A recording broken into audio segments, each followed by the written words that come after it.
ദൈവനാമത്തിന് മഹത്വം ഉണ്ടാകട്ടെ. ഇന്ന് ഏപ്രിൽ 21. ഈ നല്ല ദിവസത്തിൽ നിങ്ങൾക്കെല്ലാവർക്കും കർത്താവായ യേശു ക്രിസ്തുവിൻ്റെ നാമത്തിൽ സ്നേഹവന്ദനവും ശുഭദിനാശംസകളും നേരുന്നു. ഇന്നത്തെ നമ്മുടെ ധ്യാനത്തിനായി നാം തിരഞ്ഞെടുത്തിരിക്കുന്നത് ലേവ്യ പുസ്തകം 17-ാമത്തെ അധ്യായമാണ്.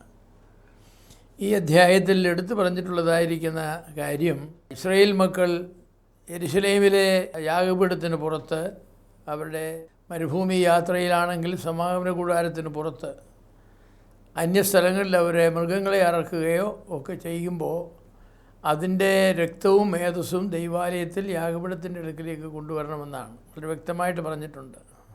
ഒരു മൃഗത്തെ അറുത്ത് അവിടെ ഭക്ഷിക്കാൻ വേണ്ടി ഒരു മൃഗത്തെ അറക്കുന്ന കാര്യത്തെക്കുറിച്ചാണ് ഇവിടെ പറയുന്നത് വിചാരിക്കുന്നില്ല. അങ്ങനെയാണെങ്കിൽ പിന്നെ അത് സാധിക്കില്ലല്ലോ.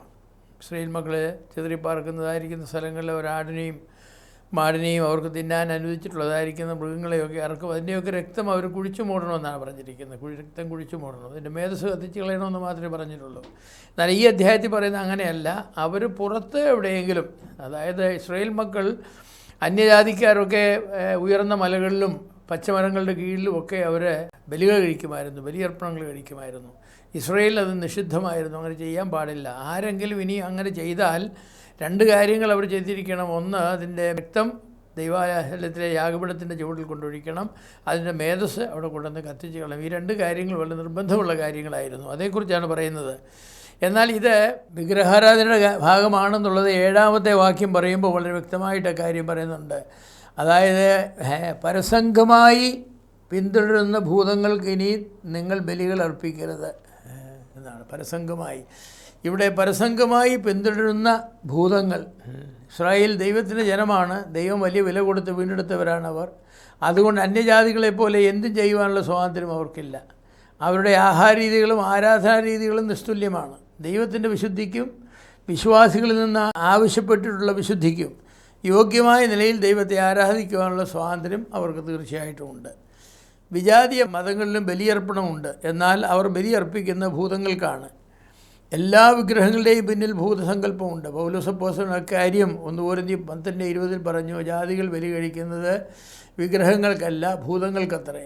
ഏത് വിഗ്രഹത്തിൻ്റെയും പിന്നിലൊരു ഭൂതമുണ്ട്. ആ ഭൂതമാണ് ഈ വിഗ്രഹത്തിന് ശക്തി നൽകുന്നത്. പല ക്ഷേത്രങ്ങളിലും അവിടെ ഇവിടെയൊക്കെ അതിശയങ്ങളും അത്ഭുതങ്ങളും നടക്കുന്നുവെന്ന് പറയുമ്പോൾ അവിടെയുള്ളതായിരിക്കുന്ന ദേവനോ ദേവിയോ ആരെയാണോ അവിടെയുള്ളത്, അതിന് പിന്നിൽ ഒരു ഭൂതസങ്കല്പമുണ്ട്. ആ ഭൂതങ്ങൾക്കാണ് അവർ ബലിയർപ്പിക്കുന്നത്.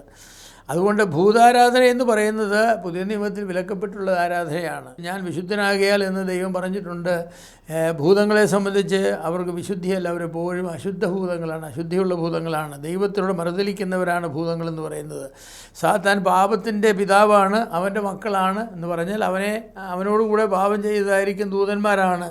ആ നിലയിൽ നിങ്ങളുടെ പിതാവായ സാത്താൻ്റെ മക്കളെന്ന് പറഞ്ഞതുപോലെ ഭൂതങ്ങളുടെ പിതാവായ സാത്താൻ, അവരുടെ നേതാവായിരിക്കുന്ന സാത്താൻ. അതുകൊണ്ട് സാത്താന്യമായിരിക്കുന്ന ആരാധന പരസംഗ സ്വഭാവമുള്ള ആരാധനയാണ്. ആ ആരാധനയുടെ പ്രത്യേകതയാണ് ജനം തിന്മാനും കുടിപ്പാനും ഇരുന്നു, കളിപ്പാൻ എഴുന്നേറ്റു എന്നാണ് നമ്മൾ അതേക്കുറിച്ച് വായിക്കുന്നത്. തിന്നാനും കുടിക്കാനും ഇരിക്കുക, കളിപ്പാൻ എഴുന്നേൽക്കുക. കളിപ്പാൻ എഴുന്നേൽക്കുക എന്ന് പറയുന്ന ലൈംഗിക പാപത്തെക്കുറിച്ചാണ്. വിജാതീയമായ പല ആരാധനകളിലും അത് ഇങ്ങനെയുള്ളതായിരിക്കുന്ന കാര്യങ്ങൾ, ലൈംഗിക പാപങ്ങളുണ്ട്. ലൈംഗിക വികാരങ്ങളെ ഉത്തേജിപ്പിക്കുന്ന വിധത്തിലുള്ള രൂപങ്ങളും പടങ്ങളും വിജാതീയ ആരാധനയിലുണ്ട്.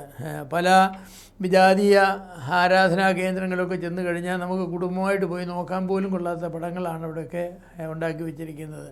വളരെ വികൃതമായിരിക്കുന്ന വൃത്തികെട്ട പടങ്ങളാണ് അവിടെയൊക്കെ ഉണ്ടാക്കി വെച്ചിരിക്കുന്നത്. ലൈംഗികമായിരിക്കുന്ന വികാരങ്ങളെ ഉത്തേജിപ്പിക്കുവാൻ ഉദ്ദേശിച്ചുകൊണ്ടുള്ളതാണ് അങ്ങനെയുള്ളതായിരിക്കുന്ന കാര്യങ്ങൾ. എന്നാൽ നമുക്ക് അത് അനുവദനീയമല്ല. ബിലെയാം ബാലാക്കിന് നൽകിയ ഉപദേശം എന്തായിരുന്നു? പരസംഗത്താൽ ദൈവജനത്തെ നശിപ്പിക്കുക എന്നാണ്. പരസംഗത്താൽ ദൈവജനത്തെ നശിപ്പിക്കുക എന്നാണ്. അപ്പോൾ ബിലെയാം പറഞ്ഞത് എന്താണ്? ബിലെയാം ബാലാക്കിനോട് പറഞ്ഞു, നിങ്ങളുടെ സ്ത്രീകളെ നിങ്ങളുടെ ഉത്സവത്തിന് അണിഞ്ഞ് ഒരുങ്ങി വൃത്തിയായി ഇസ്രായേലിൻ്റെ പാളയത്തിലേക്ക് അയച്ച് അവിടുത്തെ പുരുഷന്മാരെ ക്ഷണിക്കുക. അങ്ങനെ പുരുഷന്മാർ വരട്ടെ. അങ്ങനെ വന്നിട്ട് പിന്നെ എന്താണ്, ഇവരുമായിട്ട് പരസംഗം ചെയ്ത് അവരുമായിട്ട് ലൈംഗിക ബന്ധത്തിലേർപ്പെട്ട് ദൈവം അവരെ നശിപ്പിച്ചോളൂ എന്ന് പറഞ്ഞു. ദൈവം നശിപ്പിച്ചു. ഇത്രയും നീ ചെയ്താൽ മതി ബാലാക്കി എന്ന് പറഞ്ഞു. നീ അവരെ വശീകരിക്കാനായിട്ട്, ലൈംഗിക പാപത്തിന് വേണ്ടി വശീകരിക്കുവാനായിട്ട് ശ്രമിച്ചാൽ മതി, ബാക്കി കാര്യങ്ങൾ ദൈവം നോക്കിക്കൊള്ളും. ശരിയാണ്, വളരെയധികം ആളുകളാണ് കൊല്ലപ്പെട്ടത്. അപ്പോൾ ബാലാക്കിന് നൽകിയതായിരിക്കുന്ന ഉപദേശം ഇന്നും പാലിക്കുന്നവരായിരിക്കുന്ന ആളുകളുണ്ട്. ലൈംഗിക പാപം എന്ന് പറയുന്നത് പൊതുവെ ആസ്വാദികരമായിട്ടാണ് ആളുകൾ കരുതുന്നത്. അതുകൊണ്ട് തന്നെ ലൈംഗിക പാപത്തിനെതിരെയൊക്കെ നമ്മളിന്ന് പ്രസംഗിച്ചാൽ അത് പലർക്കും അത് അസ്വീകാര്യമാണ്. അനേകർ സാത്താൻ്റെ വലയിൽ വീഴുന്നതും ഈ ലൈംഗിക പാപം മുഖാന്തരമാണ്. അനേകർ അങ്ങനെയാണ്. ലൈംഗിക പാപങ്ങൾക്ക് ആളുകൾ ബലപ്പെടുമെന്നുള്ളതുകൊണ്ട്. എന്നാൽ കർത്താവ് പറഞ്ഞിട്ടുള്ളത് എന്താണ്? വിഗ്രഹാരാധന വിട്ട് ഓടുവാനാണ് പറഞ്ഞത്. വിഗ്രഹാരാധനയുമായി ബന്ധപ്പെട്ട ലൈംഗിക പാപങ്ങളുമുണ്ട്. വിഗ്രഹാരാധന അതിൽ തന്നെ തെറ്റാണ്. കാരണം ദൈവത്തെ ആർക്കും ഒരു നാളും ഉണ്ടാക്കാൻ കഴിയില്ലല്ലോ. ഒരിക്കലും ഉളകാത്ത ദൈവത്തെ എങ്ങനെയാണ് ഉണ്ടാക്കുന്നത്? അതുകൊണ്ട് ദൈവത്തിൻ്റെ രൂപങ്ങൾ ഉണ്ടാക്കി വയ്ക്കുക എന്ന് പറയുന്നത് തന്നെ അശുദ്ധമാണ്. ഇന്ന് മാത്രമല്ല, ആരാധനയോട് ബന്ധപ്പെട്ട് പരസംഗമുണ്ട്. അപ്പോൾ പരസംഗമായിട്ട് ആളുകൾ അങ്ങനെ പോകുന്നു. അതുകൊണ്ട് അതിലേക്കൊക്കെ ആളുകളെ ആകർഷിക്കുന്ന അങ്ങനെയുള്ളതായിരിക്കുന്ന കാര്യങ്ങളാണ്. പല ആളുകൾക്കും ക്രിസ്തുമതത്തെ വെറുപ്പാണ്. അതിന് കാരണം അവർ പറയുന്നത് ഭയങ്കര കഠിനമായ നിയമങ്ങളൊക്കെ അല്ലേ, കഠിനമായ നിയമങ്ങളാണ്. പഴയ നിയമത്തിനും പുതിയ നിയമത്തിലും അങ്ങനെയാണ്. വിഗ്രഹാരാധനയ്ക്ക് ഭയങ്കര ശിക്ഷയാണ്. അതുപോലെ പിന്നെ വ്യഭിചാരത്തിന് ഭയങ്കര ശിക്ഷയാണ്. വ്യഭിചാരികൾ പരസംഗക്കാരൊന്നും സ്വർഗരാജ്യത്തെ അവകാശമാക്കില്ല എന്നൊക്കെയാണ് പറഞ്ഞിരിക്കുന്നത്. അതൊന്നും ഞങ്ങൾക്ക് സഹിക്കാവുന്നതല്ലെന്നാണ് പറയുന്നത്. മനുഷ്യൻ്റെ ലൈംഗിക വികാരങ്ങളെ ഉത്തേജിപ്പിക്കുകയും തൃപ്തിപ്പെടുത്തുകയും ചെയ്യുന്നതായിരിക്കുന്ന പാപങ്ങൾ ചെയ്യുവാൻ അനുവാദമുള്ളതായിരിക്കുന്ന സമൂഹങ്ങളിലൊക്കെ ആളുകൾ പോകും. അവിടെ ഇഷ്ടമാണ്, സ്വാതന്ത്ര്യമുണ്ട്, മനുഷ്യൻ ആഗ്രഹിക്കുന്നതാണ്. പക്ഷേ വിശുദ്ധ ബൈബിൾ പറഞ്ഞിരിക്കുന്ന അങ്ങനെയല്ല. നിങ്ങൾക്ക് ചട്ടമായിരിക്കുമെന്നാണ് പറഞ്ഞത്. നിങ്ങൾക്ക് എന്നേക്കുമുള്ള ചട്ടമാണ്. പരസംഗമായി പിന്തുടരുന്ന ഭൂതങ്ങൾക്ക് ഇനി നിങ്ങളുടെ ബലികൾ അർപ്പിക്കരുത്. ഇത് തലമുറയായി നിങ്ങൾക്കുള്ള ചട്ടമാണ്. തലമുറയായി നിങ്ങൾക്കുള്ള ചട്ടമാണ്. പുതിയ വിശ്വാസികളായിരിക്കും നമുക്കും അത് ചട്ടമാണ്. പ്രിയമുള്ളവരെ, വിഗ്രഹാരാധനയുള്ള യാതൊരു സ്ഥലത്തും പോകാൻ പാടില്ല. വിഗ്രഹാരാധനയുള്ള യാതൊരു സ്ഥലത്തും പോകരുത്. അതുപോലെ തന്നെയാണ് വിഗ്രഹാരാധനയുമായി ബന്ധപ്പെട്ട ലൈംഗികമായ പാപങ്ങൾ ഒരിക്കലും ഇടപെടരുത്. അല്ലാതെ ബന്ധപ്പെട്ടോ അല്ലാത്തതുമായ ലൈംഗിക പാപങ്ങൾ ഇടപെടാൻ പാടില്ല. നമുക്ക് വിവാഹം എന്ന് പറഞ്ഞ പവിത്രമായിരിക്കുന്ന ഒരു സ്ഥാപനം ദൈവം സ്ഥാപിച്ചു തന്നിട്ടുണ്ട് നമ്മുടെ ലൈംഗിക വികാരങ്ങൾക്ക് തൃപ്തി വരുവാൻ. അതിന് പുറത്ത് തൃപ്തിപ്പെടുത്തുന്ന ഏതൊരു മാർഗവും അശുദ്ധമാണെന്ന് പറയേണ്ടിയിരിക്കുന്നു. അങ്ങനെ തന്നെ ഞാൻ പറയട്ടെ. അതുകൊണ്ട് പരസംഗം എന്ന് പറയുന്നത് ഒഴിവാക്കണം.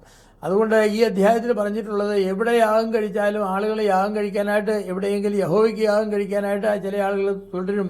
അങ്ങനെ മുതിർന്നാൽ പോലും അതിനെ ദൈവം അനുവദിക്കുന്നില്ല. ഇനിയും കഴിച്ചാൽ അതിൻ്റെ രക്തവും മേധസ്സും ദൈവസന്നിധി യാഗപീഠത്തിങ്കിൽ കൊണ്ടുവരണം. അല്ലെങ്കിൽ അത് യഹോവയ്ക്ക് കഴിച്ച യാഗമായിട്ടല്ല, അത് പരസംഗമായി ഭൂതങ്ങൾക്ക് കഴിച്ച യാഗമായിട്ട് മാത്രമേ അതിനെ കണക്കാക്കൂ.